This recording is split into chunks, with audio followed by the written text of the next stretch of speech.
incroyable le succès de ce parfum. En 2009, lorsque la petite robe noire est venue se glisser dans le mythique flacon 1912 de Mitsuko, nul ne s'attendait à ça. Robe de star et star des robes, au-delà du parfum, voici l'histoire de la petite robe noire. Anne-Caroline Prazan, qui est la directrice du marketing parfum, voulait que l'on illustre une petite robe noire. La petite robe noire, c'est un archétype de féminité, au même titre que la lingerie, les stilettos, le rouge à lèvres. Le parfumeur créateur de Guerlain écrit alors une formule très couture pour ce nouvel opus. Tel un peintre, il dessine cette petite robe noire avec des matières comme le patchouli, la cerise ou le thé noir. Et pour plus de légèreté, il rajoute de la rose bulgare et du jasmin. Dans un parfum réussi, il y a des contrastes. Parce que le contraste apporte un mouvement, un équilibre au parfum. Un parfum est une œuvre de l'esprit. Je pense qu'on crée des parfums comme on raconte des histoires. Et l'histoire la plus extraordinaire, c'est Kunzel et Degas qui nous l'ont fourni, avec ce personnage absolument irrésistible qu'est cette silhouette de petite robe noire. L'imagination et le talent de Florence Degas et Olivier Kunzel ont ainsi été sollicités par la maison Guerlain. Guerlain est venu nous trouver pour faire autre chose, pour appliquer un autre modèle que celui qu'on connaît beaucoup, qui utilise des égéries en chair et en os, identifiables. Ils avaient envie d'amener aux femmes un modèle nouveau. Nous, c'est vraiment ça qui nous a séduits.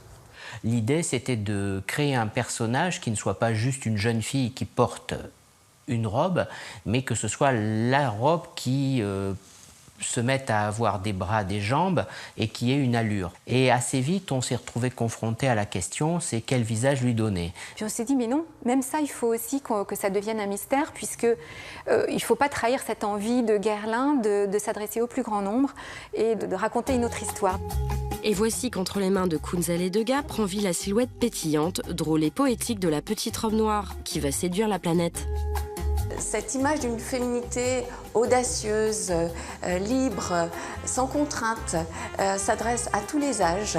Elle est extrêmement libre, cette jeune fille. Dès qu'on commence à l'attraper dans une image, elle est déjà en train de passer au plan suivant. Si c'était ma fille, je serais fou, parce qu'elle fait du shopping, elle sort, elle fait la dingue. Et même, à un certain moment, elle emmène un garçon chez elle. La séduction fait partie des codes. Elle en joue, mais voilà, on ne sait pas ce qui se passe, on n'a jamais rien vu.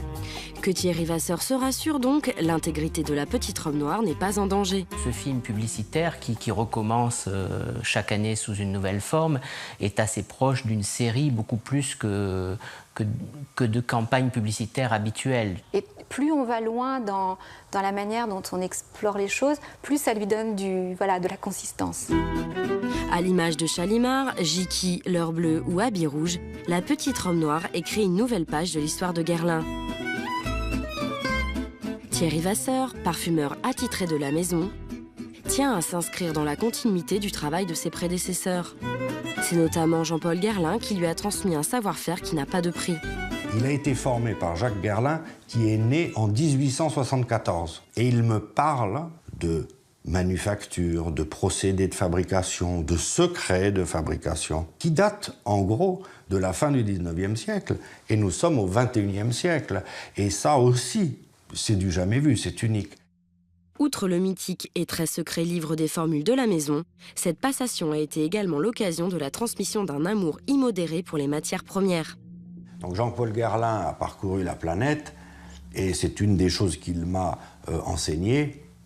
Donc je ne fais que de continuer ce qu'il faisait auparavant. C'est le respect des gens qui sont les gens qui font la matière, qui feront que les choses changent. Parce qu'il faut bien comprendre que cette maison, elle a 187 ans et que si je veux continuer à pouvoir peser ici, fabriquer du Jiki, du Chalimard, etc., il faut bien que j'ai des matières premières. Donc je suis obligé de penser à l'avenir.